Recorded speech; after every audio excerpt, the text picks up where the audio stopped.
ഈശോ മിശിഹായ്ക്ക് സ്തുതിയായിരിക്കട്ടെ. പ്രിയ സഹോദര സഹോദരി, നിനക്ക് നല്ലൊരു ദിവസം നേരുക.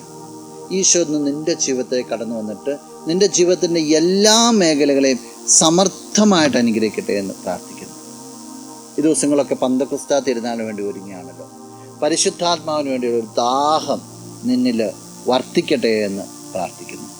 വിശുദ്ധ യോഹന്നാൻ അറിയിച്ച സുവിശേഷം 16-ാം അധ്യായം 13-ാം തിരുവചനം: സത്യാത്മാവ് വരുമ്പോൾ നിങ്ങളെ സത്യത്തിൻ്റെ പൂർണ്ണതയിലേക്ക് നയിക്കും.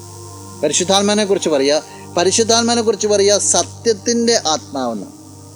ഈ സത്യത്തിൻ്റെ ആത്മാവ് വരുമ്പോൾ നിന്നെ സത്യത്തിൻ്റെ പൂർണ്ണതയിലേക്ക് നയിക്കും. സത്യം എന്ന് പറയുന്നത് ക്രിസ്തുവാണ്, ദൈവമാണ്. ദൈവത്തിൻ്റെ പൂർണ്ണതയിലേക്ക്, നന്മയുടെ പൂർണ്ണതയിലേക്ക് നിന്നെ നയിക്കുന്നു. സത്യത്തിൻ്റെ പൂർണ്ണതയിൽ നീ ആയിത്തീരുക എന്ന് പറഞ്ഞാൽ മറ്റൊരു ക്രിസ്തുവായിട്ട് രൂപാന്തരപ്പെടാൻ, ക്രിസ്തുവിന് സാക്ഷ്യം വഹിക്കുവാനായിട്ട് നിനക്ക് സാധിക്കും. അത് നിൻ്റെ ജീവിതത്തിൽ സാധിക്കും. നമുക്ക് പ്രാർത്ഥിക്കാം. കണ്ണുകളടച്ച് കരങ്ങൾ കൂട്ടും. നല്ലവനായ കർത്താവേ, നിന്നെ അങ്ങ് സ്തുതിക്കുന്നു, ആരാധിക്കുന്നു, മഹത്വപ്പെടുത്തുന്നു. നിന്റെ നിറ സാന്നിധ്യത്തെ നന്ദിയോടുകൂടി ഓർക്കുക.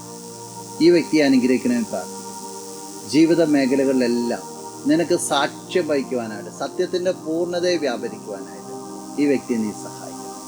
ഇപ്പോഴും എപ്പോഴും എന്നേക്കും. ആമേൻ.